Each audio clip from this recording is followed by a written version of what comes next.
Welcome to Faith and Culture Now. Today we are joined by Dr. Barry Creamer, who is the president of Criswell College. It's good to have you here. Thank you.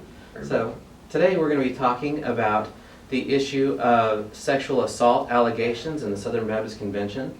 And there was a report that came out from Houston not too long ago where it was discussed that approximately 200 ministers, volunteers, and so on had been confirmed as abusers in sexual assault cases, and there's approximately 800 or so victims that have come forward and said, I have been abused through someone at one of my churches.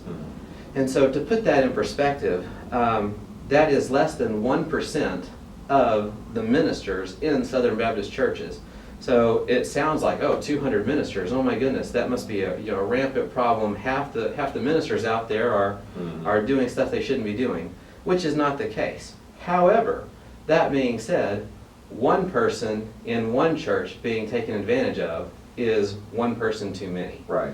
And so we don't want to minimize what's happening with the issue of abuse allegations because it's very few people on the whole. But what we do want to do is talk about just sort of, how should we as a church, how should we as a denomination respond to this kind of stuff. Right. And so I want to begin by just asking you what some of your thoughts are on this issue, this topic. Well, first of all, I would not push back, but just add a little detail to what you just said, because it's true that may be less than 1%, but that's only the people who were included in the report and the investigation from the Houston Chronicle. And the number of people who've actually been victimized in some way or another goes way beyond that. Certainly. I even know in looking back over churches that I have had connections with, knowing some people in those churches who have experienced abuses like this and are on no one's radar at all. And I can't imagine how pervasive that is in the convention and otherwise. So I think, just us acknowledging up front, it is a serious problem. It has been a serious problem. And it's inherent in human nature. I mean, this is a power relationship that people have with someone they automatically respect. They're in a position where they feel a need to depend on that person. They build respect for that person, and it's easy for someone with that kind of power, the minister in this case, to fall into using it, whether they intended to do it or not. And what they end up doing is malicious and harmful to the people that they're involved with. So I just think it's important to realize how pervasive a problem it has been historically. I mean, it's been a big thing. Secondly, I would say, this is just broad context. Part of the problem rests in the fact that we have had a tendency to conserve not only Christian values, but also cultural values that were not healthy. And I mean, frankly, there are, obviously, we believe in traditional marriage, and we believe in the importance of a husband being a leader. But the idea that a husband has to lead through autocratic authority, for instance, or the idea that submission implies losing your independence as a person, which, obviously most people would not say that, but a lot of people have said it, and historically it has become sort of a normal way of thinking. The fact that we've allowed that kind of mentality to become part of what we were trying to defend as conservatism does mean that we've created an environment in which women have had less voice and less authority, less ground for being able to stand up and defend themselves or advocate on their own behalf without losing all of their connections or their social connections. So all of that said, it makes sense to me that when allegations like this come out, you can't presume immediately that everything somebody says is true. Who knows? But every time a complaint is made now, because of the environment we've allowed to be present in the church as it is in the culture, where women don't have much of a voice, we should give it extra attention. We should pay attention to what these victims are saying. And then we should look at each case on its own merits. But that means in the open air, with transparency and dealing with it honestly. So Sure, I think there's been somewhat of a culture of oh, if this stuff comes to surface, it makes us look bad, so we've got to do what we can Right. to keep the public from knowing this is even going on. Yeah. And I'm not saying everybody's done that, but many people A have lot. done that. Yeah, Many a people lot. have done that. And that's not healthy for the church. Right. That's not healthy for the church's witness. It's not healthy for the church's testimony.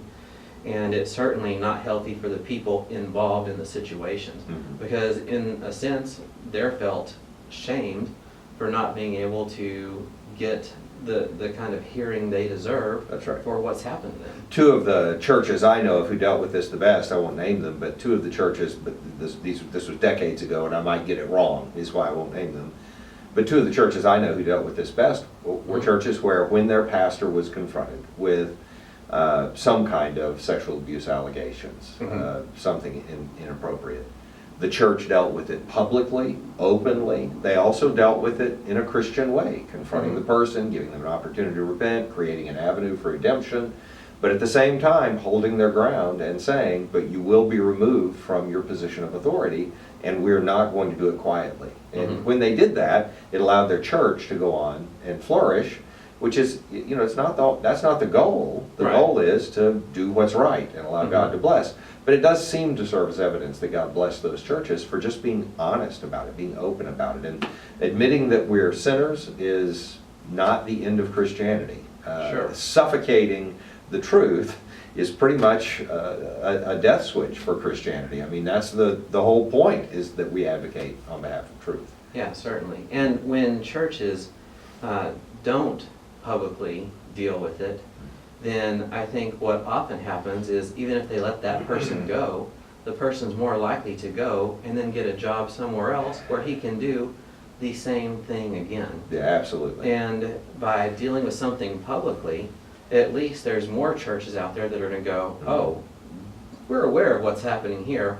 He sent us his resume, but at this point, probably not the best idea Right. to look into hiring this person, at least not until maybe all things have come to light with this current case, or Well, whatever else. And just think about what that would look like if, when I've known churches who dealt with this, churches who received a resume, found out something about the person's past that let them know they'd been involved in something similar to this. And their view was the person had repented, they've made it right with God, it's time to allow them to move on, and you shouldn't have to be punished for the rest of your life for some mistake you've made. Okay, all understandable sentiments. But then, if that's the case, if it's based on repentance, if it's based on a redemption of the person, then it should be transparent. You should be able to share that with your congregation. Your congregation should be able to make the decision themselves. The fact that it's not transparent is a big part of the problem. So. Certainly.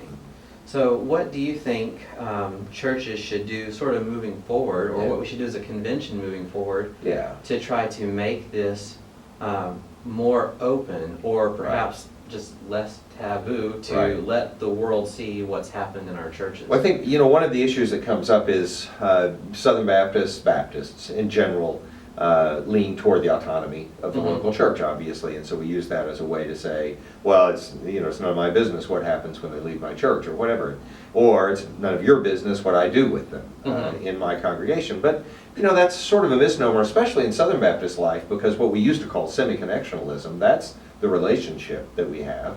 We're not completely independent of one another. We do recognize that the authority resides within the local church, but we also recognize an obligation that we carry toward each other in order to be a part of this convention, in our case. And we expect certain beliefs to be present in all the churches. You have to commit to those things. Yeah. And you have to commit to give to the convention if you want to be a part of the Southern Baptist Convention, and so on. So because it's a voluntary association, but it's one that we have taken up, there's nothing at all in the world wrong with asking the congregations to vote and adopt a policy that would say one of the areas where we agree is on accountability for our ministers. And that means that you could easily create a database. It doesn't impinge on the autonomy of the local church to create a database. If you don't want to participate in the convention, don't participate in the convention. No one's imposing that on you in that way. But I hope the convention will have an opportunity to vote on that, or that the executive committee will adopt that policy, and that churches will be able to share information about sexual abuse, and other violations of Mhm. trust, even dealing with money and things like that. I mean, Oh, certainly. congregations should have access to that kind of information. There are huge legal issues with this. I mean, Mhm. knowing that when you're putting someone's name on that list, you are impinging their ability to make a livelihood for the rest of their lives. I'm not against doing that. I am saying I recognize that's going to create some legal exposure that we Mhm. haven't had in the past, and people are going to have to think through how that's going to work. But solving the problems of how to do it don't mean that you shouldn't do it. They just Right. mean you should do it deliberately, strategically, intentionally, and cautiously, with wisdom. So. Yeah, exactly. I mean, when you are in a church as a minister, people come to you with their problems. They come to you in need of advice. They come to you expecting spiritual nourishment. And they come to you with all those things in an attitude of trust. Yeah. And if our churches are to flourish, then people have to be able to trust the ministers that they're bringing in to minister to their people. Mhm. And if the ministers are doing their job of rightly discipling, they should have, honestly, no problem with the church handling things openly for the congregation, especially when it deals with ministers at the church. Mhm. And there are all kinds of things that come up legally. You mentioned money. If a minister is taking money from the church and spending it, inappropriately or on himself, it's not his money or whatever. Which of course has never happened, Oh, but sure, someday yeah. it might. Someday. You have issues where potentially, a minister could actually have an addiction to alcohol or something like that, where it becomes Things an like issue that the happen all church the needs time. to know about. I interviewed for a job years ago, and it was for a youth minister position. I was working at a church, and one of the ministers on staff at that church gave my name to this other church. They were looking for a youth minister, and he said, "Hey, you should call this guy we've got over here. We think he might be a good person for you." So I went to the interview, and the first question they asked me was, "Where's your wife?"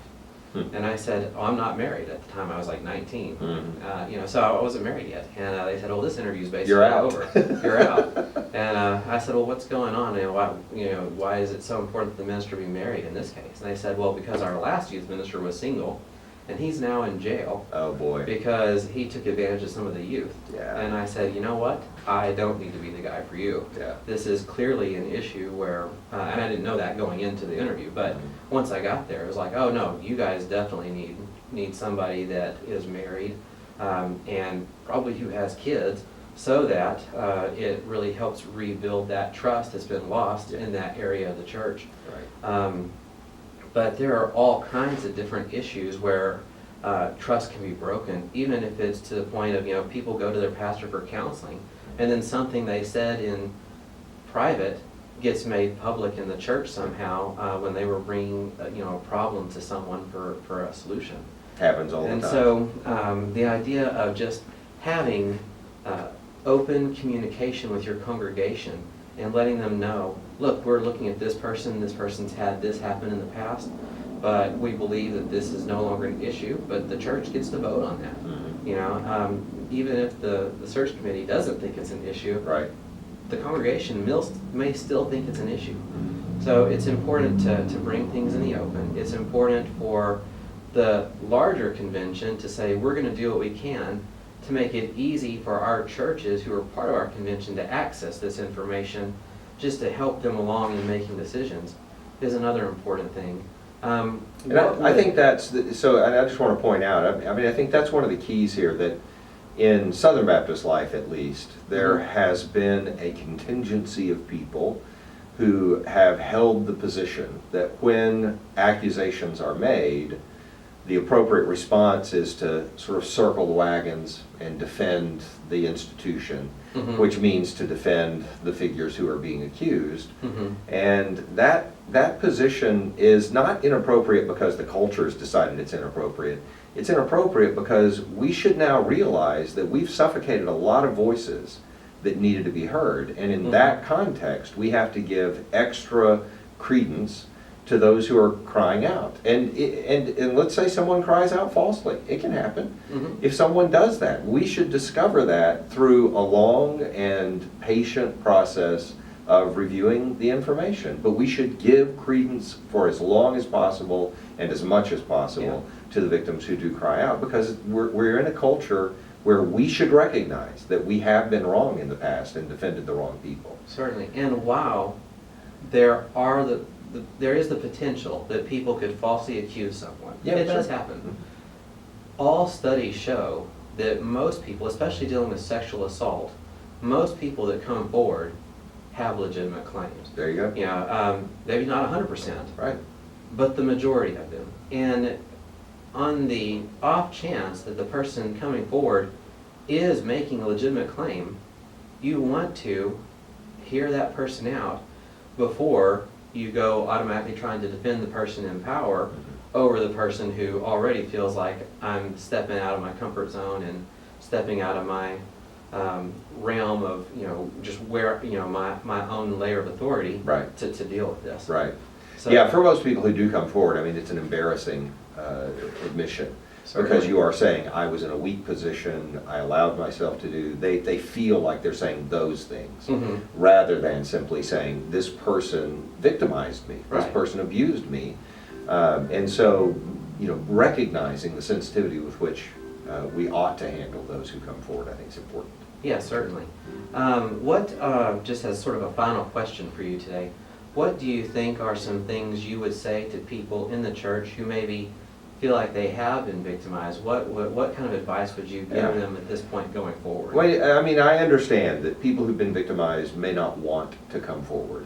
That is their prerogative. But I would strongly encourage anyone who's been victimized to find someone they trust and share the story with them and allow that person, and this means somebody they trust, to hold this confidence, but allow that person to work with them to sort of unearth some things and then decide what the appropriate course of action is. And I'm not going to assign a certain course of action for anyone. But I will say, not dealing with it appears to, I'm not a counselor, but based on everything I hear from every avenue, not dealing with it creates ongoing problems for the rest of a person's life. Yeah, I mean, they're being eaten up inside. That they shouldn't have to live with. And the ability to deal with that, even if it means somebody else, even if it means the church is embarrassed, or if it means some great leader that they respect is embarrassed, that should not stop you from being able to recover from what's happened to you. Sure. And we should favor that. In the church, we should favor the truth over suppression. Always. And everybody is a sinner. Everybody makes choices that are wrong. Everybody does things that are wrong to other people. No matter what you've done, no matter what has happened in your life, being abused doesn't justify, or is never justified because of anything you have done. Oh, absolutely. So, blaming the victim is, oof, no matter not what smart. your sin is, being abused is not justified. That's right. And so when you do come forward and tell a counselor or tell someone in your church, it may be hard to do, but it's not something that you should feel like, oh, I deserved it. No, nobody deserves to That's be correct. abused. That's right. And so it doesn't matter what you've done in the past, abuse is never okay. Hear, hear. So, all right, well, thank you for your time today. I Thank you. appreciate it. I enjoyed the And, conversation. Yeah, so we'll see you next time.